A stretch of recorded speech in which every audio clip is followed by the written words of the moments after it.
Bonjour à toutes et à tous. Donc, je m'appelle Laurence. J'ai commencé à lire Serge Esvani, j'avais 20 ans. Là, j'en ai 73. Et le premier livre m'a tellement plu, j'étais tellement emballée qu'au fur et à mesure, j'ai acheté tous ses livres. Et je crois il a écrit 30 ou 40 livres, je ne sais plus exactement. Mais j'ai tous ces livres. Bon, sur la table, là, il y en a qu'un petit peu, hein, c'est tout. Donc, Serge Asvani est écrivain, il est peintre, il a écrit beaucoup de chansons qu'il interprète lui-même parfois. Il est né à Téhéran en 1928. Sa mère est russe. Et elle est forcée de revenir avec lui en France parce qu'elle a un cancer, il faut qu'elle se fasse soigner. Et donc, elle le met dans des institutions russes pendant qu'elle est à l'hôpital. Donc, quand elle va un peu mieux, elle le récupère. Mais enfin, c'est pas vraiment la joie parce que bon, il est certainement content de retrouver sa mère. Mais dans un des livres, quand il raconte qu'elle lui montre ses cicatrices et qu'elle lui dit tu te souviendras de moi, mon fils, et qu'il lui fait toucher ses cicatrices, pour un petit garçon, il y a peut-être mieux. Mais enfin, bon, voilà. Elle meurt. Elle meurt et le voilà récupéré par son père. Son père est un mage très connu, mais il vit d'une façon tout à fait bizarre. Bon, ben, il y a plein de gens qui viennent chez lui parce qu'il dit la bonne aventure. Et bon, il a une jeune femme très jolie, malade, dont Serge Rezvani tombe amoureux un peu. Et puis sentant que Serge Rezvani, sentant qu'il avait vraiment pas sa place dans ce milieu, s'en va.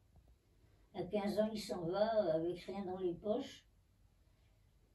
Il descend dans le sud de la France. Il trouve ça magnifique. Il fait de la plongée sous-marine pour pêcher des poissons et se nourrir comme ça. Moi, je trouve ça absolument fantastique. J'imagine plongeant dans des poissons, enfin bon, bref. Et puis après, bon, c'est quand même pas une vie, donc il remonte à Paris, et là, il se met à peindre. Alors là, c'est la frénésie, il a une frénésie de peinture. Il peint, comme il n'a pas d'argent, il a une toile. Quand la toile est peinte, il efface tout ce qu'il a peint et il repeint par-dessus. Alors, c'est pas comme ça qu'il va gagner de l'argent non plus. Mais lui, ce qui l'intéresse à ce moment-là, c'est peindre, peindre, peindre. Il a vraiment la peinture chevillée au corps. Bon, faut que j'aille vite. Alors, il se marie une première. Alors, il trouve un ami qui s'appelle Abel, dont je reparlerai dans une prochaine vidéo, avec qui il peint aussi, et dont il épouse la sœur, qui s'appelle Evelyne, et qui deviendra une des bonnes amies de Jean-Paul Sartre. Bon, avec cette Evelyne, ça va pas du tout, il divorce, et enfin il rencontre Daniel dite Lula. Et donc, pendant 50 ans, ça va être un amour absolu, absolu magique, transcendantal. Enfin, on peut mettre tous les adjectifs. Elle est belle, il est beau. Ils descendent dans le sud, pas vers le sable chaud, mais pour trouver une maison. Et ils trouvent une vieille maison enfouie sous des feuillages, des ronces, avec plein d'arbres. Et ils tombent complètement amoureux de cet endroit. Par chance, le propriétaire leur vend 3 francs 6 sous. La maison, il l'appelle La Béate, dont il sera beaucoup question aussi. Donc, j'en parlerai beaucoup aussi. ils retapent la maison et ils ont 50 ans de bonheur. Voilà, 50 ans de peinture, 50 ans d'écriture, 50 ans de musique, 50 ans d'amour.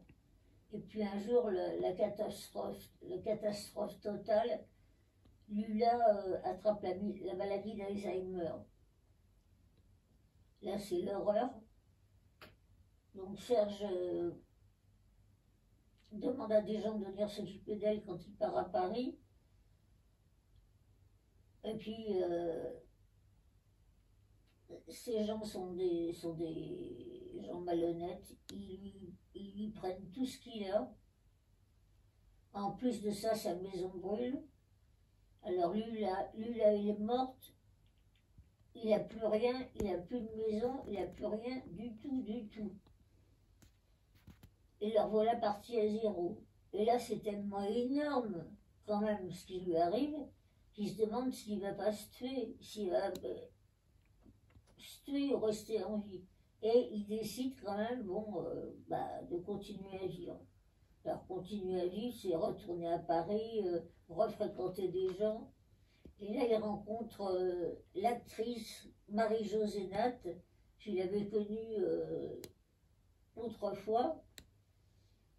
Ils se plaisent, ils tombent amoureux, mais pas comme avec Fula, et pas comme avec Michel Drac, mais enfin, ils tombent amoureux quand même.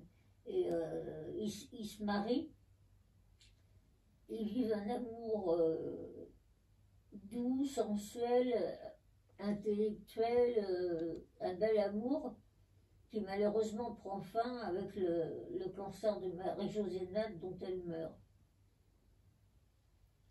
Voilà, Serge Reggiani, du coup, alors, bizarrement, alors qu'il aurait dû, enfin je ne sais pas ce qu'il aurait dû faire, mais ça l'a rajeuni complètement. Tout ça l'a rajeuni. Vous pouvez le regarder sur Internet. Ça l'a rajeuni d'au moins 10 ans. Il est souriant, enfin, il a toujours été souriant, c'est un homme extrêmement doux, extrêmement gentil, extrêmement bon, cultivé, intelligent, tout ce qu'on veut. Mais il est là, il est bien là, il a 95 ans, il est droit comme un nid, il est parti pour de nouvelles aventures. Bon, moi je vous dis à une prochaine fois. À bientôt. Allez, je vous embrasse. Allez, au revoir.